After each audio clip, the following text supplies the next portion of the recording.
In this video, we are going to look at the examples in the section 8.3 slides. We're starting off with this example on the p-value method, and I'm not going to use the p-value method. The p-value method requires technology, and you should be looking at the technology available to you. There are websites that will calculate this stuff. There is StatCrunch as part of your MyLabs package, but I'm going to show you the easiest way to do this. The easiest way to do this is almost always the critical value method. So anyway, times of sleep in hours for randomly selected adult subjects are listed below. Here are the unrounded statistics for this sample. N equals 12, X bar equals 6.8333333 hours, and S equals 1.9924098 hours. A common recommendation is that adults should sleep between 7 and 9 hours each night. Use the p-value method with a 0.05 significance level to test the claim that the mean amount of sleep for adults is less than 7 hours. So we come over here and we look at the information we're given. N is 12, X bar is 6.8333333, S is 1.9924098, and mu sub X bar is 7. The significance level of 0.05 corresponds to t equals 1.796 when n equals 12. So, and this is specifically for when we're dealing with something less, we are only looking at the value in one tail. That entire 5% should be in one tail of the t curve.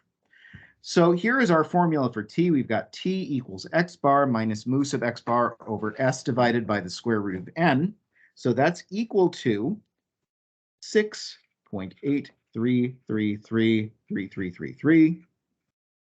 We could round that, but we won't. Minus 7 divided by 1.99240984 over the square root of 12. So now we'll take this and we'll go over to Desmos and plug that in. This gives us 6.8333333.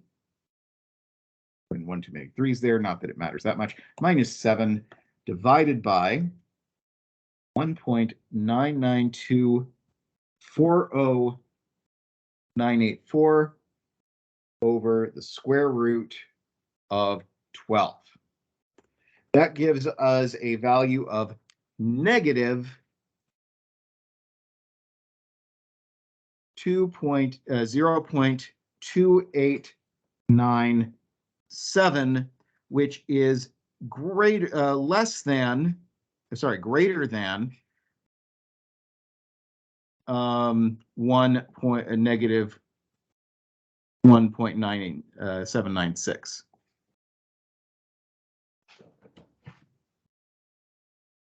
That's greater than our value of negative 1.796. That is not in our critical area, so this test fails. We reject the hypothesis.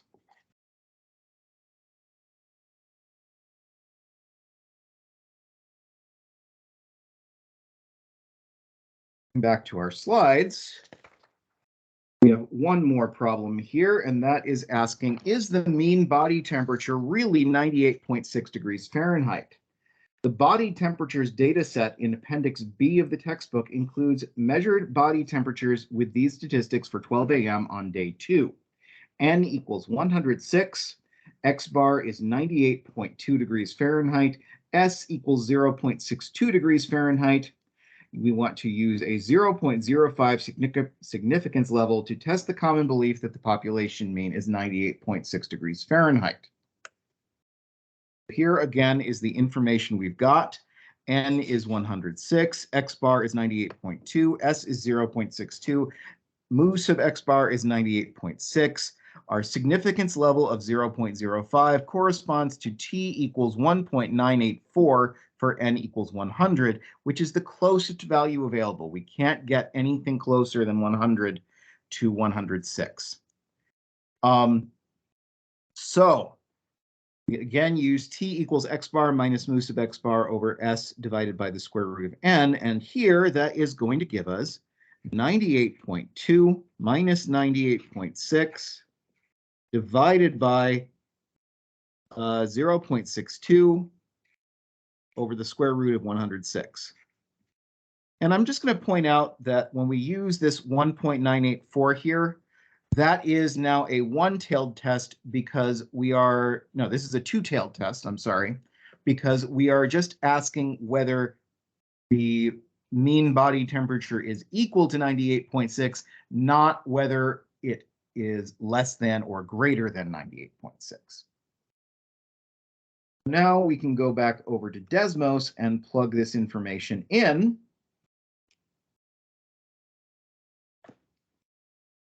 We've got 98.2 minus 98.6 divided by 0.62 over the square root of 106. That gives us a negative 6.6423.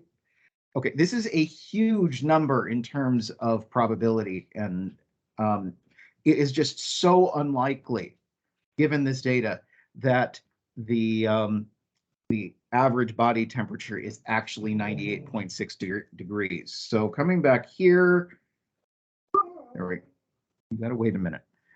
We get, this is approximately, what did I say? Negative 6.64.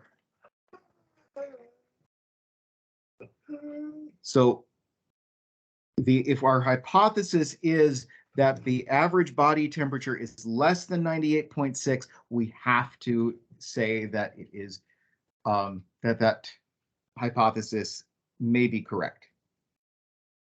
All right, that is it for this video. If you have any questions, please get in touch.